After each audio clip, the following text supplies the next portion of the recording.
So, I see a lot of retards talking about crying as a man, whether it be the feminists who say men who control their emotions are weak and all that other bollocks, toxic masculinity. And when I talk about retards, I speak mostly about them because the other side that treats crying as the most disgraceful thing for a man to do is not completely wrong. They're a lot more right than they are wrong. I'll give them that. So, we're going to talk about this. The sign of a man is emotional control, right? We know this. It's not about not feeling emotions, as a lot of people mischaracterize it as. It's about controlling them, understanding them, and doing what's right regardless of how you feel. Right and wrong doesn't change based on feelings. Facts are facts. What's right is right, what's wrong is wrong. Regardless of how we feel, we should do what's right. So given that, where does crying fit in? So, if you're alone and experience an extremely traumatic event of some sort, then go ahead and cry if you need to. It's fine.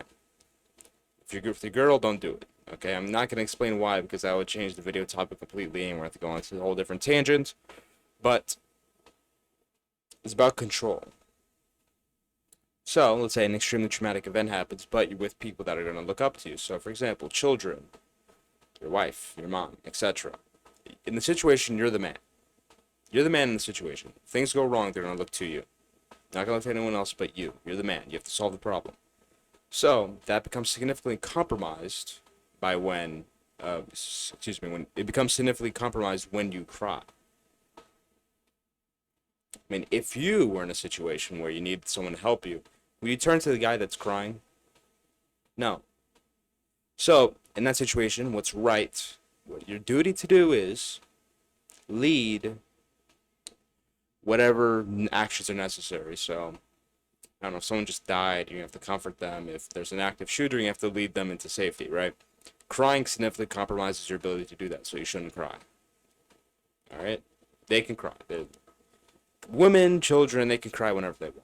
Men can't. Alright?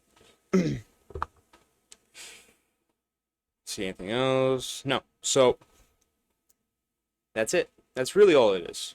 There's no need to overcomplicate this whole crying thing, because I see a lot of people talk about, well, this crying, you can only cry in this situation, this. It's not that simple. It's not black and white. You can't just go into a situation and say, okay, you can cry then, no, you can't cry then, blah, blah, blah, blah, blah. In general, do what's right, and do things that are conducive to doing things right. So like I said, crying when people are going to look up to you is not a good way of leadership. I mean, like I said, if you had to go to someone if you needed someone to lead you, would you want them crying all the time? No. So this can be simplified by just saying, become a man, start doing things that give you responsibility, do things that are important. Stop playing video games all day. Improve your life. Become a higher value man.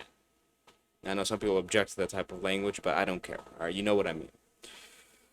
Once you do that, eventually you'll gain the natural ability to understand when to cry, when you can cry, and when you can't cry. That comes naturally, I believe. So, have fun. Don't be a crybaby.